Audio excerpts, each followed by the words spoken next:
Ռոբերտ Քոչարյանը քննադատում է վաղը Երևանում անցկացվելիք զորահանդեսը, որտեղ ցուցադրվելու է Նիկոլ Փաշինյանի իշխանության օրոք ձեռք բերված սպառազինությունը, այդ թվում Ֆրանսիայից, Հնդկաստանից։ Երկրորդ նախագահն այսօր հիշել էր Վրաստանի նախկին նախագահ Սաակաշվիլիին։ Ռուսաստանի հետ հարաբերությունները բավականաչափ փչացրած եւ արդեն արևմուտքից որոշ զինտեխնիկա ստացած, զրամեքենաներ, ինչ-որ բաներ եւ այլն, որը չնչին էր, բայց լավ ներկած, այնց ցույց էին տալիս։ Գիտեք ինչ էր ասում։ Նենց բանակ կառուցեցինք, ռուսական բանակը քայքայված է, ասի գլուխը ցավը, լավ չես պատկերացնում, թե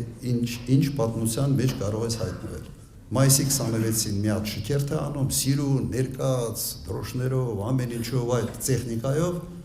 ուղիղ 2 ամիս հետո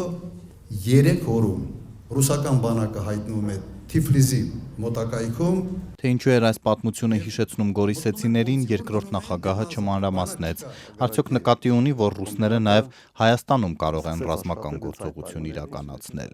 Հայ-ռուսական հարաբերությունների թեման Քոչարյանի Սյունիքում հանդիպումների առանցքում էր։ Բարեկամ երկիր տեսնելով Հայաստանին, իրենք տեսնում են ոչ բարեկամ կառավարություն։ Եվ փորձում են այդ կառավարությանը հուշել, որ սա անվերջ չի կարող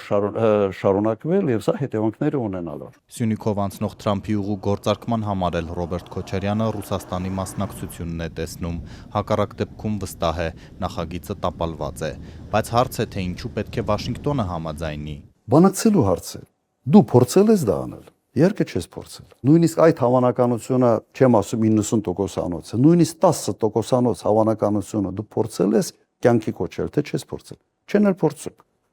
Դուք ինչի եք որոշում են գլխից, որ դա հնարավոր չէ։ Երկրորդ նախագահը սակայն չհիշեց, որ 44-օրյա պատերազմից հետո այդ ճանապարհի գործարկման անվտանգությունը Ռուսաստանն էր ստանձնել, բայց մինչ դա տեղի կունենար, ռուսները հեռացան Արցախից ու նոյեմբերի 9-ի փաստաթուղթը վերջնական մոռացության մատնվեց։ Հիմա Քոչարյանը համոզված է, Հայաստանը որևէ օգուտ չունի թրիփից։ Սա Միացյալ Նահանգների ծրագիր է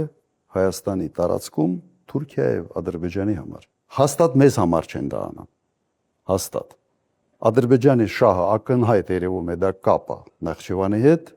եւ կապը Թուրքիայի հետ։ Հակառակ Հայաստանի իշխանությունների Ռոբերտ Քոչարյանը տեսնում է արցախցիների վերադարձի հնարավորություն։ Պաշտոնական Երևանը այդ էջը փակել է, զգուշացնելով, որ նման հարց բարձրացնելու դեպքում ադրբեջանցիներն էլ իրենց վերադարձի մասին են խոսելու։ Արցախ վերադառնալու իրավունքը դա անբաժանելի իրավունքն է Արցախայության։ Եվ ես չեմ համարում, որ սա կոնֆլիկտացին է, երևի ռեալ չի այս պահի։ Խոսքը պետք է գնա երաշխավորված վերադարձի մասին։ Այո, ռեալ է։